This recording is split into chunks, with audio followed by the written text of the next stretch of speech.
matagutlo, matagadlaw. Adunay mga panghitabo didto sa kauluhan, panghitabo sa gawa sa atong nasod, ug adunay mga panghitabo dinhi sa atong dapit. Mga panghitabo nga mao'y makapaikag sa katawhan, nga mabinantayon sa lakat ug dagan sa panahon karon. Itanyag ning istasyon DXSR ang 7 o'clock Breakfast News.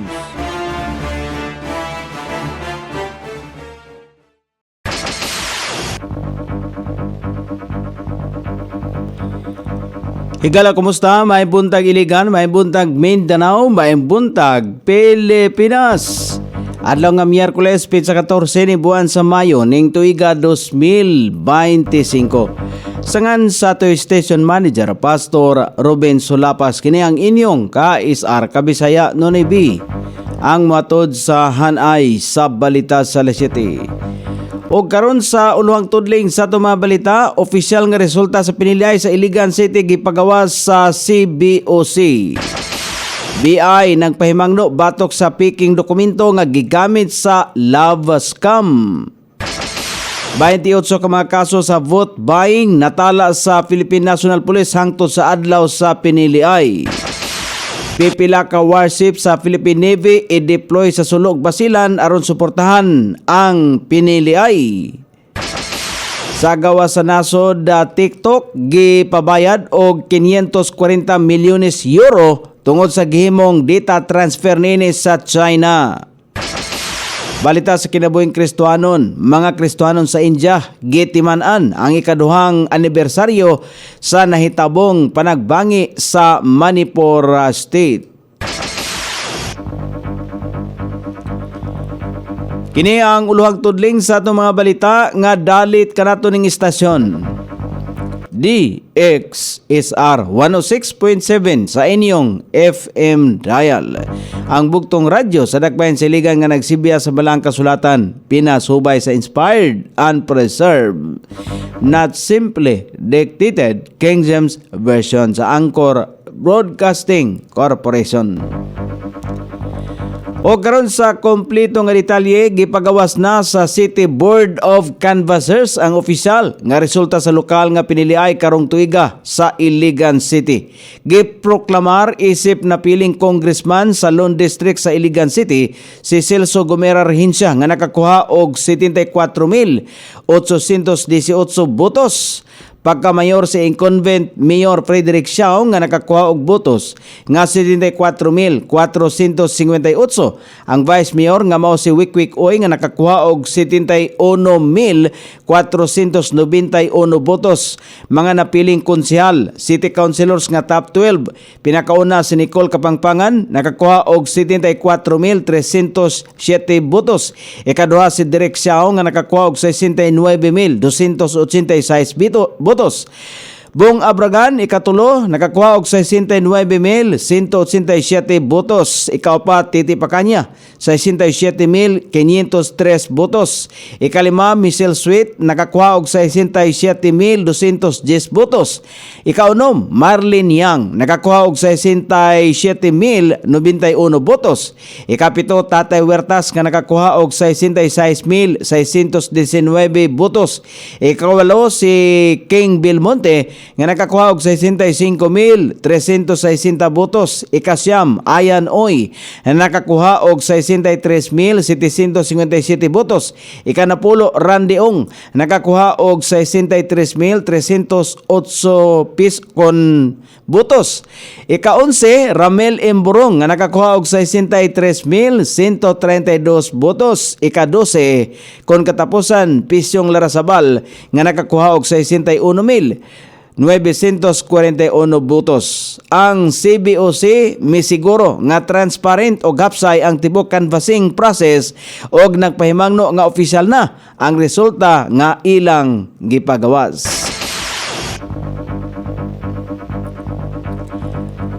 Nagpahimangno ang Bureau of Immigration sa publiko batok sa mga peking dokumento sama sa sulat nga nagpakaron ingnon nga gikan sa ahensya og mangayo og kwarta sa mga makadawat nini. Sumala pa kang BI Commissioner Joel Anthony Viado gigamit sa mga scammer ang maong klasing sulat aron na hadlokon o gilayon nga awhagan ng biktima nga magpadala og kwarta. Isa sa mga nakadawat kung nadawat nilang kaso mao ang peking sulat nga dunay pirma. Sumala pa ni Viado gipadala sa usa ka babae sa Pampanga. Sumala pa kang Viado kabahin kini sa gitawag nga love scam kung asa patuhuon ang biktima nga ang ilaang banyagang karelasyon nga naila-ila online ang nababagan sa airport. Sulod usab sa sulat gipasidaan nga ihunong na ang pakikigala sa nasong banyaga dungan sa paghulga nga adunay kalabutan sa Anti-Money Laundering Act.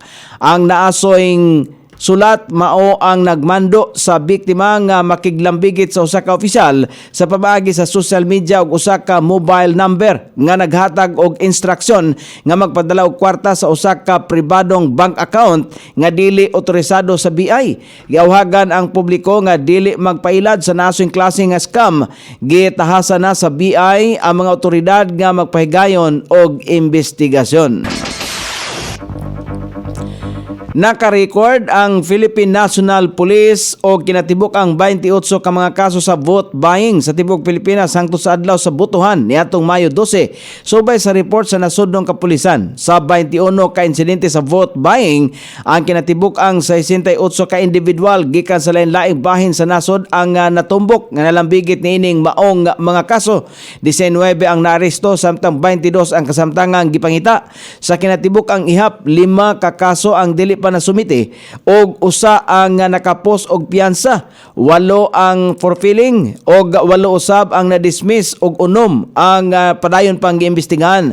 Sumala pa kang PNP Chief Police General Romel Francisco Marbel ang pagtutok sa kapulisan sa mga kaso sa vote buying ang isip tubag sa direktiba ni Presidente Ferdinand Marcos Jr.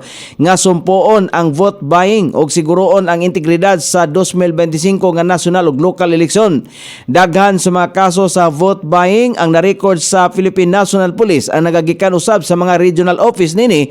Gisiguro usab ni General Marbil nga ipadayon sa kapulisan ang paggukod sa mga nalambigit nini og dili kinilungan aron mapapanubag bisan pa nga hingpit nang natapos ang piniliay sa mga mulingkod nga kandidato.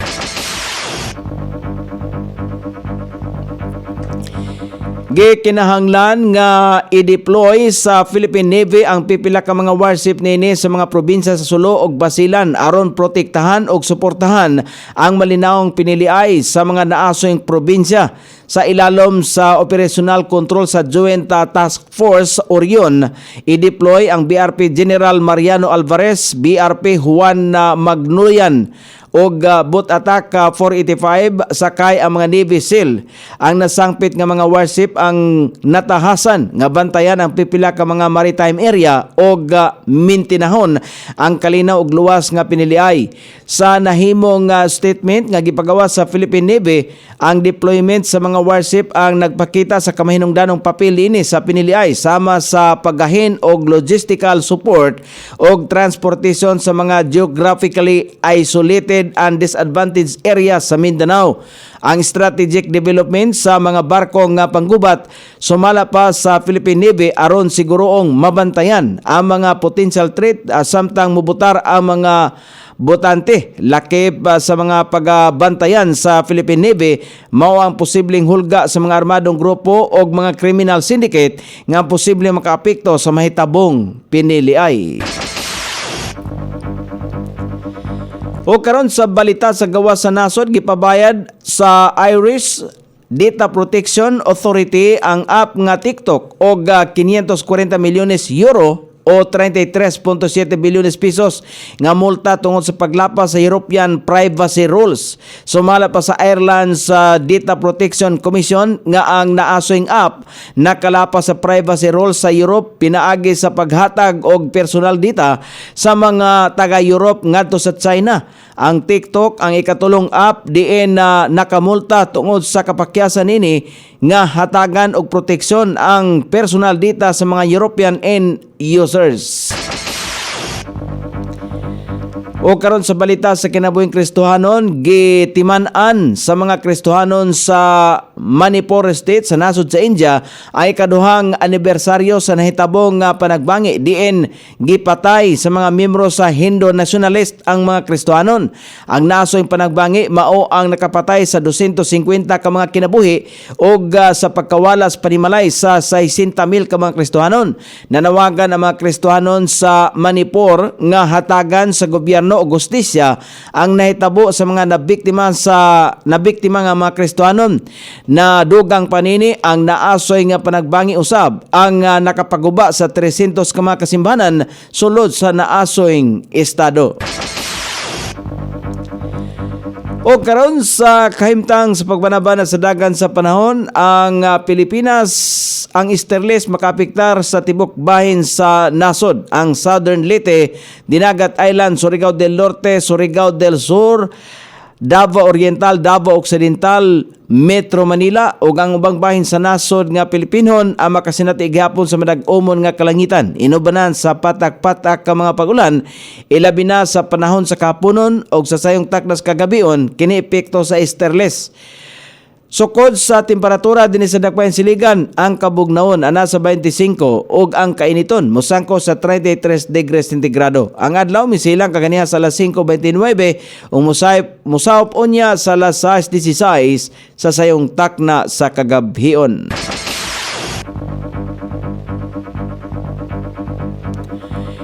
Inyong nabati ang kinatibuk-ang hanay sa balita sa alas 7 nga dalit kanato ning istasyon. DXSR 106.7 sa inyong FM dial.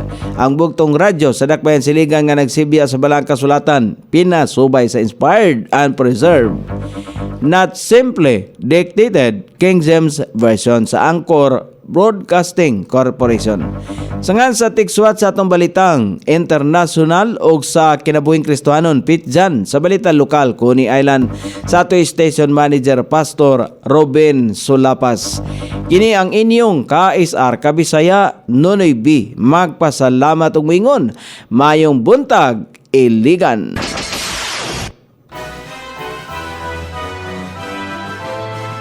Inyong nabati ang 7 o'clock breakfast news hangtod na usab og mga adlaw sa samang takna o sa samang istasyon.